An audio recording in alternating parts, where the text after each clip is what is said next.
এবার আমরা নজর রাখবো হাওড়ার উলুবেড়িয়ার দিকে। হাওড়ায় উলুবেড়িয়া 16 নম্বর জাতীয় সড়কে সেখানে দুষ্কৃতী হামলার অভিযোগ। কোনে যাত্রী বোঝাই গাড়ি এবং সেই গাড়িতে হামলা চালানো হয়, ছিনতাইয়ের চেষ্টা করা হয়, বেধড়ক মারধর করা হয়। এমনকি কোনে যাত্রীদের সঙ্গে একজন পুলিশও ছিলেন, তাকেও বেধড়ক মারধর করার অভিযোগ।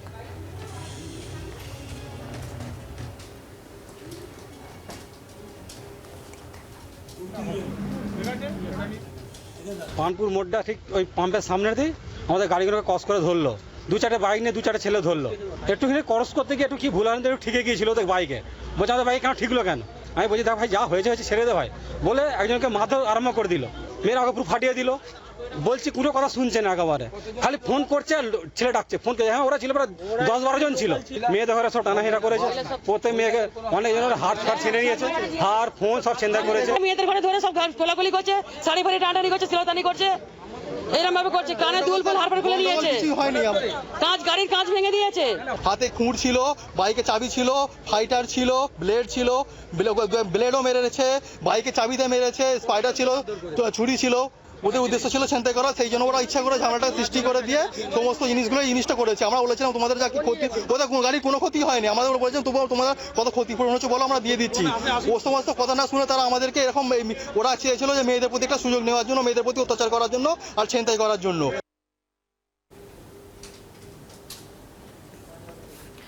যেটা আপনাদেরকে দেখালাম, যে অভিযোগ করা হচ্ছে যে রীতিমতো ছিনতাইয়ের উদ্দেশ্যেই তারা সেখানে আসে এবং বেধড়ক মারধর করা হয় কোনে যাত্রীদের। এবং তার আগে দেখছিলেন একজন বাইক আরোহী, তাকেও ধরে তারও বাইকের চাবি কেড়ে নেওয়া হয় বলে অভিযোগ।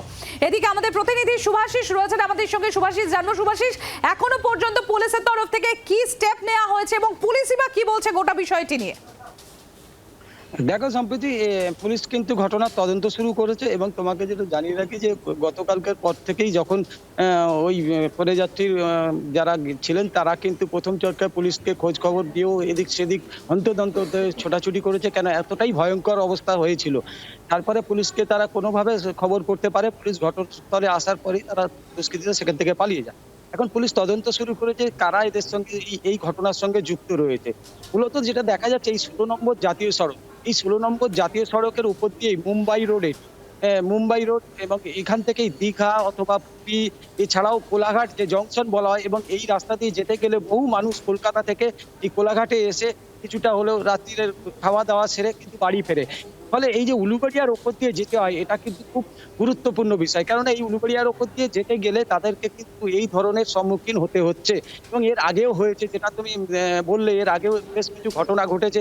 কখনো কোনো বাইক আরোহী, কখনো কোনো লরি চালক, এমনকি লরি চুরি যাওয়ার ঘটনাও কিছু ঘটেছে। তাছাড়াও হাই রোডের পাশে অর্থাৎ জাতীয় সড়কের পাশে যেসব দোকানদানি রয়েছে সেখানেও বারংবার একাধিকবার চুরি হয়েছে। রাজাপুর থানায়, তোমাকে বলে রাখি, রাজাপুর থানায় একটি দোকান আছে যেখানে তুমি আমাদের সঙ্গে থাকো, আবারও আসছি তোমার কাছে। উলুবেড়িয়া, হাওড়ার উলুবেড়িয়ার এই ঘটনা, এবং একবার আমরা নজর রাখবো এর আগেও এই 16 নম্বর জাতীয় সড়কে এই ধরনেরই দুষ্কৃতী হামলার ঘটনা ঘটেছে। কি কি ঘটনা ঘটেছে সেদিকেই একবার নজর রাখবো আমরা। 2023-এর 5ই জানুয়ারি উলুবেড়িয়ার পানপুর মোড় থেকে লরি চুরি। বীরশিবপুরে ঘুমিয়ে থাকা লরি চালককে বেহুশ করে তার সর্বস্ব লুট করা হয়। তার ঠিক 2 মাস পরে অর্থাৎ 16ই মার্চ 2023 গত বছরের ঘটনা, রাজাপুর থানা এলাকায় টায়ারের শোরুমে লুটপাট চলে। 16ই মার্চের ঘটনা, সেখানে টায়ারের শোরুমে অবাধ লুটপাট চালায় দুষ্কৃতীরা। গত বছরই এই ধরনের 2টি ঘটনা ঘটেছে এবং তারপর এবছর আবার একই ঘটনার সাক্ষী থাকলো 16 নম্বর জাতীয় সড়ক। এবার আপনাদের সামনে তুলে ধরবো যে কিভাবে অপারেশন চালায় দুষ্কৃতীরা, সেই পুরো ঘটনাক্রমটা এবার আপনাদের সামনে তুলে ধরবো। আতঙ্কের জাতীয় সড়ক, আপনারা জানেন 16 নম্বর জাতীয় সড়কে কিভাবে অপারেশন চালায় দুষ্কৃতীরা আপনাদের সামনে তুলে ধরি। শুধুমাত্র যে 4 চাকার গাড়ি সেটা নয়, বাইক আরোহী, 4 চাকার গাড়ি কিংবা লরিকে টার্গেট করে মূলত এই দুষ্কৃতীরা। বাইক আরোহী দেখলে আচমকা তাদের পথ আটকায়, বাইক আরোহী দেখলে আচমকাই তাদের পথ আটকায় দুষ্কৃতীরা। বাইক আরোহী ব্যক্তির বাইকের চাবি খুলে নেয়, বাইক আরোহীর ব্যক্তির বাইকের যে চাবি সেই চাবি খুলে নেয়, তারপর অস্ত্র দেখিয়ে বেধড়ক মারধর চলে, অবাধ লুটপাট, মোবাইল ছিনতাই করা হয়, টাকা ছিনতাই দুষ্কৃতীরা? শুভাশিসের কাছে চলে যাব। শুভাশিস, এখনো পর্যন্ত কি আপডেট রয়েছে, কি জানা যাচ্ছে? কাউকে কি গ্রেফতার বা আটক করতে পেরেছে পুলিশ এই ঘটনায়? দেখো, পুলিশ কিন্তু তদন্ত শুরু করেছে এবং সবচেয়ে মূল বিষয় হচ্ছে এই যে ধরনের ঘটনাগুলো যারা ঘটায় তারা কিন্তু অত্যন্ত ফেরোসাস, অত্যন্ত ডেসপারেট। তারা কখন কি করে, কিভাবে থাকে, কোথায় থাকে সেটা কিন্তু পুলিশের পক্ষে জানা সম্ভব হয়ে পড়ে না। এরকমটাই আমরা জানতে পারছি, কেননা পুলিশ বারবার যেটা দাবি করছে যে যারা এই ধরনের কাজের সঙ্গে যুক্ত তাদেরকে বেশ কয়েকবার তারা কিন্তু আটক করেছে অথবা গ্রেপ্তার করেছে। তারপরেও তারা যখন ছাড়া পেয়ে যায় তারা কিন্তু তারপরে আবার পুনরায় কিন্তু এই ধরনের ঘটনা ঘটায়। ফলে তাদেরকে চিহ্নিতকরণ করা, কারা করছে বা এর সঙ্গে নতুন কোনো টিম আছে কিনা সেইটাও পুলিশ কিন্তু তদন্ত করে দেখছে। কেননা এই যারা এই ধরনের কাজ করে তারা কিন্তু নেশা করে এবং নেশা করার পরেই এই ধরনের আক্রমণাত্মক হয়ে ওঠে এবং তার ফলে এই ধরনের ভয়ঙ্কর ঘটনা তারা ঘটাতে পারে। ফলে পুলিশ সব দিকে নজর রেখেছে এবং পুলিশ তদন্ত শুরু করেছে এবং যে যে ঠেকগুলো থেকে সাধারণত এই ধরনের ক্রিমিনাল যারা তারা কিন্তু ওঠা বসা করে, যাদের বিরুদ্ধে এই ধরনের অভিযোগ ওঠে তারা ওঠা বসা করে, সেই সব দিকগুলোও পুলিশ নজর রাখবে বলেও ইতিমধ্যে আমরা জানতে পারছি।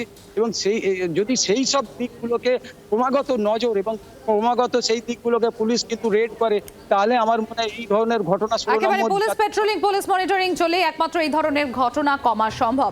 অনেক ধন্যবাদ শুভাশিস। আমরা কথা বলছিলাম, আমাদের প্রতিনিধি শুভাশিস মণ্ডল ছিলেন আমাদের সঙ্গে।